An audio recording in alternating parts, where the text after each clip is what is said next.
Good morning guys, for today's video ipiplex ko sa inyo yung masasarap na pagkain sa Baguio pampasalubong, lengua de gato.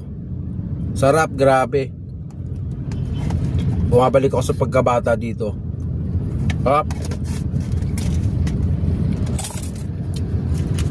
Tapos eto toasted peanut with garlic. Ito suabe rin, napakasarap guys, lalo pampulutan.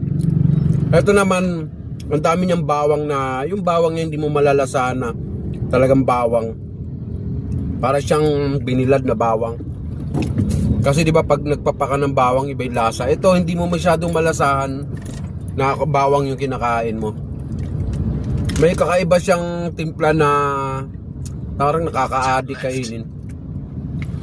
I want to thank Josana's Food. Josana's Food Product, Baguio.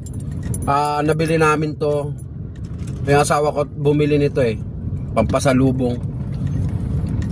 Pero dahil masarap, kinain ko na lang, hindi na napasalubong. Ayan Baguio Special.